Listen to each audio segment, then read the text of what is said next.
বন্ধুরা, শীতকাল কিন্তু চলেই এসছে। আর শীতকালে কিন্তু ধনিয়া পাতা অনেক সস্তা। এখন কিন্তু 10 টাকা 20 টাকায় 1-2 আঁটি করে ধনেপাতা পাওয়া যায় গরমকালের তুলনায়।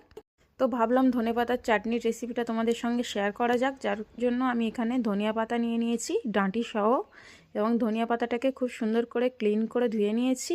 তারপর এখানে নিয়ে নিয়েছি একটি গোটা পেঁয়াজ কেটে নিয়ে নিয়েছি 4-5টা কাঁচা লঙ্কা, পাতিলেবু, আর নিয়ে নিয়েছি 3 থেকে 4 কোয়া রসুন। সবগুলিকে আমি মিক্সির জারে দিয়ে দেব।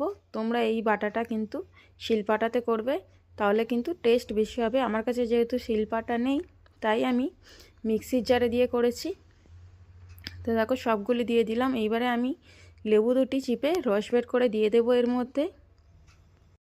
শীতকালের দুপুরে গরম গরম ধোয়া ওঠা ভাতের সঙ্গে এই রকম ধনিয়া পাতার চাটনি কিন্তু খেতে বেশ লাগে। গরম গরম ভাত না, শুধু পরোটা বা রুটির সঙ্গেও দারুণ লাগে খেতে। তো লেবুটা চিপে রস বের করে দিয়েছি, এবং লেবুর কিছু দানা পড়ে গেছিলো, তো দানাগুলোও আমি তুলে দিয়েছি। সব দিয়ে ঢাকনা চাপা দিয়ে খুব ভালোভাবে ব্লেন্ড করে নিয়েছি।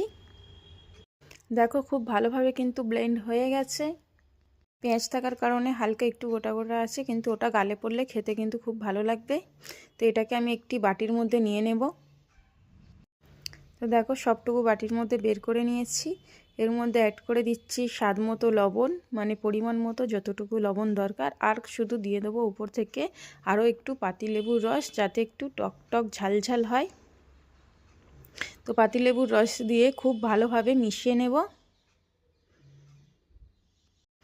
হালকা একটু ডাঁটি ডাঁটি রয়ে গেছে, এইগুলো যদি তোমরা শিলপাটাতে করো বাটাটা কিন্তু আরও খুব সুন্দর হবে।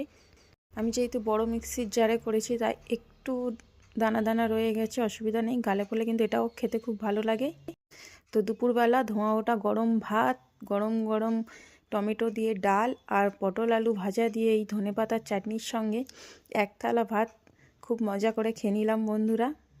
চাটনিটা কিন্তু সেই ছিল, এর স্বাদের কোনো তুলনা হবে না। অসাধারণ খেতে লেগেছিল। তোমরা